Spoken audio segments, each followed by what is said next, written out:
Hoy, el sushi es sinónimo de frescura, salud y arte culinario japonés. Se sirve en bandejas brillantes. Cada pieza, una obra maestra en un solo bocado. Pero la historia de este plato no comienza en los mercados bulliciosos de Tokio, ni con un chef magistral. Comienza hace más de 1500 años, en un lugar lejos de Japón, donde el pescado se dejaba pudrir intencionalmente, y el ingrediente más valioso, el arroz, era considerado nada más que un costoso envoltorio que debía ser desechado.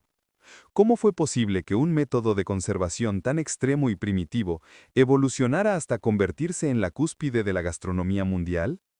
Nos transportamos a la antigüedad, a una época anterior a la refrigeración o los viajes transoceánicos rápidos. La vida dependía de la cosecha y la temporada.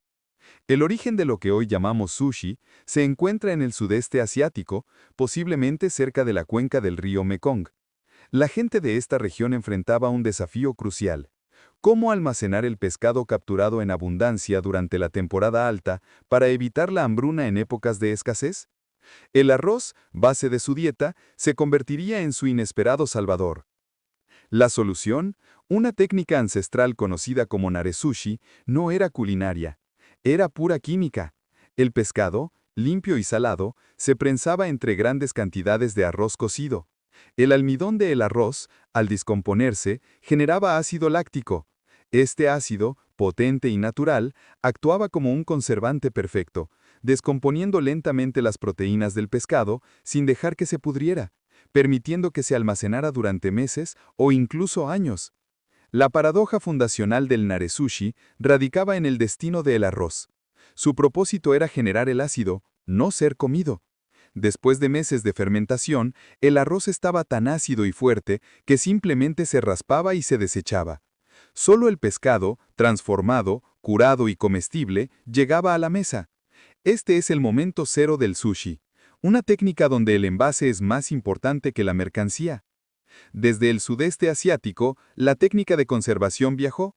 Fue adoptada y adaptada en China, donde la práctica de fermentar pescado entre capas de arroz se arraigó. Pero el destino final, el lugar donde el nare-sushi sufriría su metamorfosis más profunda, era un archipiélago insular hacia el este.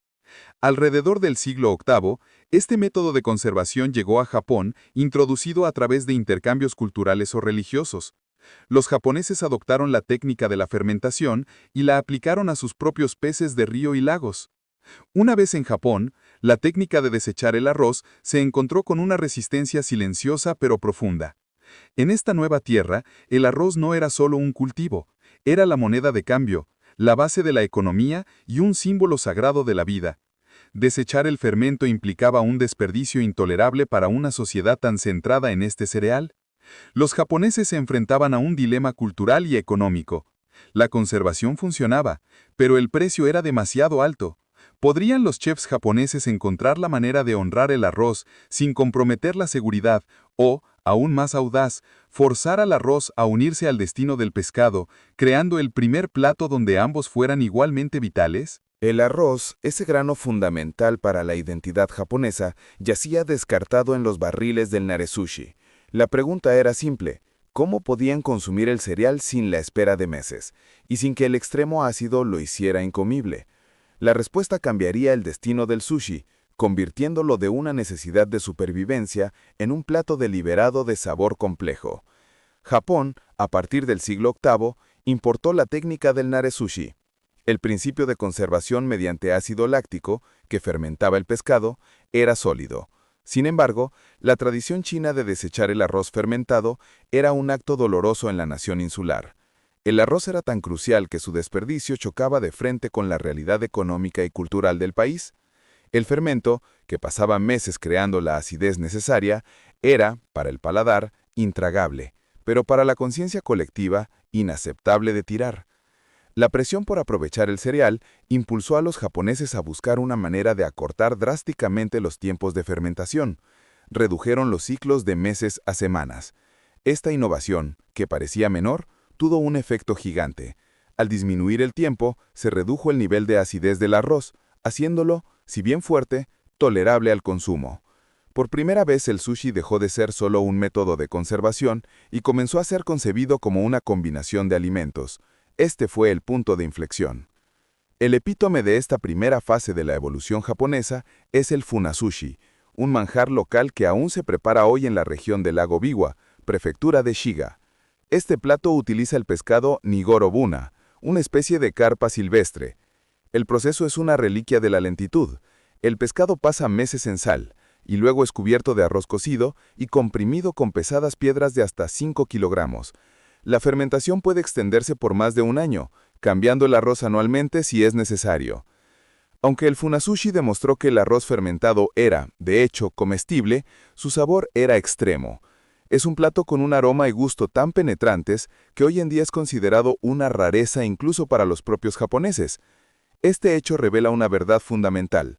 Aunque la cultura japonesa había forzado al arroz a ser consumido, el paladar humano aún no estaba preparado para el sabor de la fermentación biológica prolongada. Incluso hoy la tradición dicta que el pescado funasushi, una vez limpio, se come en finas rodajas, acompañado a menudo de arroz cocido fresco, en lugar del arroz ácido original. El naresushi y el funasushi habían establecido la combinación de pescado y arroz acidificado, pero el problema del tiempo persistía. La espera de semanas o meses no encajaba con el ritmo de vida. Mientras Japón entraba en la era de los grandes shogunes, las ciudades comenzaban a crecer y la gente necesitaba comida al instante. Se requería una fermentación instantánea. La solución vendría de una fuente inesperada, no un cocinero sino un empresario químico, que tomaría un ingrediente hasta entonces despreciado por los cerveceros de sake y lo convertiría en el sustituto rápido del tiempo. ¿Quién sería este héroe del sabor que liberaría al sushi de la esclavitud de la espera? La revolución del sushi no fue biológica, sino urbana. Alrededor del siglo XVII, mientras las ciudades de Japón explotaban en prosperidad, la demanda de comida rápida superó la capacidad de la naturaleza para fermentar. El sushi que tardaba meses en madurar era un anacronismo. El futuro del plato dependía de un líquido ácido y oscuro, un subproducto industrial que transformaría el sabor y la velocidad de la cocina japonesa. El periodo Edo, que comenzó en el año de 1603 y se extendió hasta 1868, trajo un auge sin precedentes. Osaka se consolidó como un centro económico vital, una ciudad portuaria donde se reunían comerciantes y viajeros de toda Asia. Esta intensa vida urbana, marcada por el comercio y la riqueza, creó una demanda implacable, alimentos que pudieran ser consumidos de manera inmediata. Los restaurantes y la cocina japonesa se hicieron más refinados. Fue en este frenético ambiente urbano, especialmente en los puestos callejeros de Osaka, donde nació el hayasushi, o sushi rápido. Los cocineros descubrieron que podían replicar el sabor ácido, conservante y complejo del nare sushi simplemente mezclando arroz cocido, sin fermentar, con una cantidad generosa de vinagre. El vinagre provía la acidez en minutos u horas, no en meses, permitiendo la venta inmediata del pescado. Esto fue un salto evolutivo. El sushi dejó de ser una técnica de conservación para convertirse en un plato de consumo fresco y rápido, único de la cultura japonesa. Para que esta revolución del sushi rápido prosperara, se necesitaba un suministro constante, fiable y, sobre todo, de calidad de vinagre. El ingrediente más importante del sushi moderno ya no era el pescado, sino el vinagre que sazonaba el arroz, conocido como shari. Si el vinagre fallaba, el sushi fallaba. La industria del arroz avinagrado estaba a punto de nacer. El héroe anónimo de la gastronomía japonesa apareció en el año de 1804, Matasaemon Nakano I, un cervecero de sake de Handa. El desafío era doble: producir vinagre a gran escala y hacerlo con un sabor que complementara al pescado. Nakano tuvo una idea atrevida: utilizar las lías del sake, un residuo que los cerveceros temían porque podía contaminar el licor.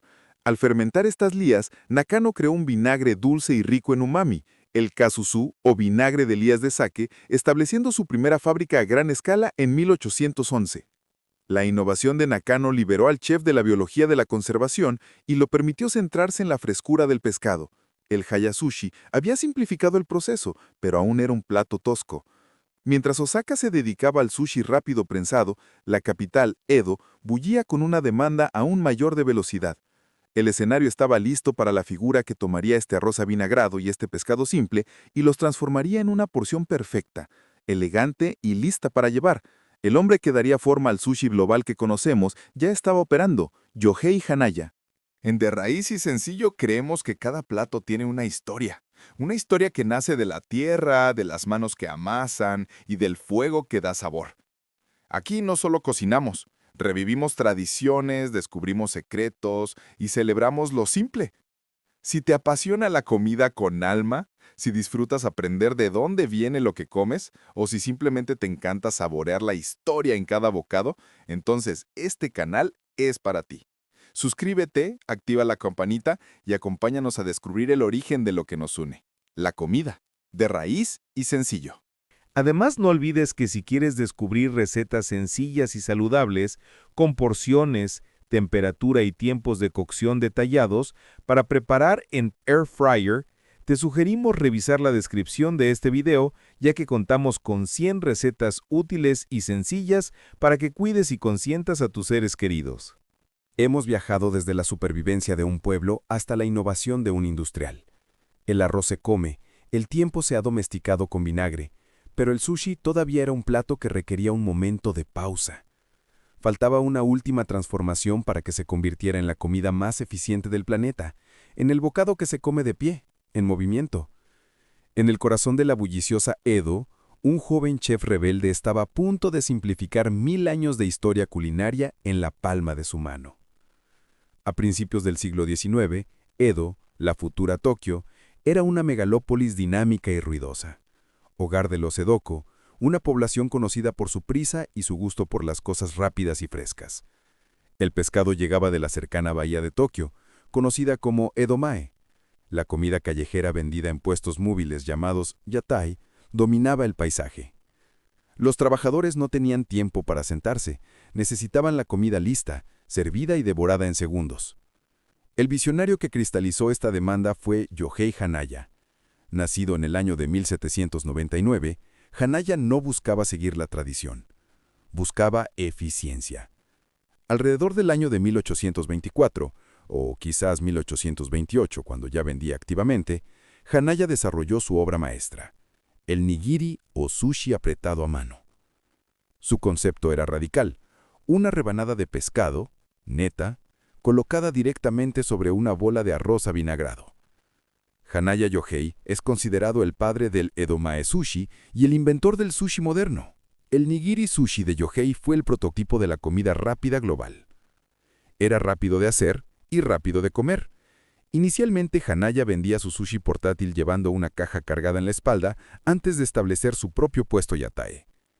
Dado que la refrigeración no existía, el pescado, aunque fresco del Edomae, requería tratamiento para garantizar la seguridad. Se marinaba en salsa de soja, se curaba con sal o vinagre, e incluso se cocinaba o hervía. El objetivo de Hanaya no era el pescado crudo que hoy imaginamos, sino la creación de un bocado instantáneo. Durante casi un siglo, el nigiri sushi se mantuvo como una especialidad gloriosa y muy localizada de Tokio. Pero para que este estilo dominara a todo Japón, se necesitaba una fuerza de dispersión brutal. El 1 de septiembre de 1923, la tierra rugió. El gran terremoto de Kanto devastó Tokio y sus alrededores, seguido por incendios masivos que arrasaron la capital. La infraestructura colapsó. La ciudad de Edo, el trono del nigiri, estaba en ruinas. Paradójicamente, la catástrofe que destruyó la cuna del nigiri se convirtió en su salvación y su vehículo de expansión nacional. Los maestros chefs de Edomae Sushi perdieron sus negocios y se vieron obligados a huir de la capital. Se dispersaron por todo Japón, llevando consigo el arte y la técnica del nigiri apretado a mano de Yohei Hanaya. El estilo de sushi de un solo bocado, que antes era una curiosidad local de Tokio, se enseñó y replicó en Osaka, Kioto y otras ciudades. La tragedia había democratizado la técnica. El nigiri se había impuesto como el estándar nacional, un testimonio de la adaptabilidad humana. Pero la Segunda Guerra Mundial y la posguerra traerían nuevos desafíos: escasez y luego una abundancia explosiva. ¿Cómo podría un arte tan íntimo y artesanal sobrevivir a la era de la industrialización masiva? La respuesta estaba en una fábrica de cerveza, y luego, a miles de kilómetros, en un continente ajeno a las reglas japonesas, donde un chef audaz tomaría la tradición, la invertiría y la usaría para conquistar el mundo. El sushi, nacido como la solución a la escasez, había sobrevivido a terremotos y guerras. El gran desafío de la era moderna no sería la falta de tiempo o la necesidad de conservación, sino la búsqueda de la eficiencia perfecta y la conquista de un paladar global temeroso de lo crudo. ¿Qué tuvo que sacrificar el arte milenario para convertirse en una marca mundial multimillonaria? Después de la Segunda Guerra Mundial, Japón se obsesionó con la eficiencia y la industrialización. En el año de 1958, en Osaka, el restaurador Yoshiaki Shiraishi enfrentaba un problema común: escasez de personal y alta rotación. Inspirado por una línea de embotellado en una fábrica de cerveza Asahi, concibió el Kaiten Sushi, sushi de rotación. Esto democratizó el sushi. Una cinta transportadora llevaba platos a los clientes, eliminando la necesidad de meseros y de un chef por cada pedido. Con el Kaiten Sushi, el sushi se hizo accesible, y en los años 50 y 60 intentó su primer asalto a Occidente. La recepción fue gélida. Los estadounidenses de la época tenían profundos prejuicios contra el pescado crudo, y las algas marinas, nori, que envolvían la mayoría de los rollos, eran vistas con profunda desconfianza. Las publicaciones de la época describían el sushi de manera defensiva. El sushi tradicional de Yohei Hanaya no podía triunfar en este nuevo mercado. La solución vino de Hidekatsu Toho, un chef que se instaló en Vancouver, Canadá, en el año de 1971. Toho se dio cuenta de que tenía que engañar a sus clientes. Sustituyó el atún crudo, difícil de conseguir fresco, por cangrejo local cocido y aguacate, un ingrediente familiar de Norteamérica. Pero su genio residió en una violación de la tradición. Invertió el rollo, escondiendo el odiado nori dentro de la capa de arroz. El rollo invertido, que pronto se popularizó entre los clientes de Los Ángeles y fue bautizado como el California Roll, fue el caballo de Troya que el sushi necesitaba. Los consumidores occidentales, al sentirse cómodos con ingredientes familiares y con el alga escondida, se atrevieron a probarlo.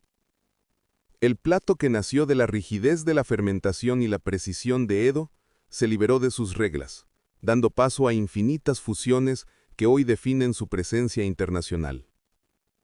El sushi ha completado su viaje, de una técnica desesperada de conservación en el Mekong a un manjar fugaz en Edo, hasta un fenómeno global industrial. Pero la ironía es total. El éxito que salvó a la humanidad de la hambruna ahora amenaza la vida marina. La demanda incesante de atún, anguila y otros mariscos ha puesto en peligro la sostenibilidad ecológica de las poblaciones de peces. El plato que se inventó para asegurar el futuro contra la escasez está agotando los recursos del planeta a causa de la abundancia desmedida. La historia del sushi es la historia de la invención, la adaptación y la velocidad. Cada crisis, el desperdicio de arroz, la lentitud, el terremoto, la aversión cultural, fue superada con una innovación brillante. Pero la crisis final no es el tiempo o el sabor. Es la vida misma del océano. Si el sushi no puede resolver el problema de la sostenibilidad, si su éxito consume su propio ingrediente vital, ¿será este el fin del viaje? ¿Y qué quedará sino el recuerdo de un plato que comenzó, hace 1500 años, como una humilde promesa de supervivencia?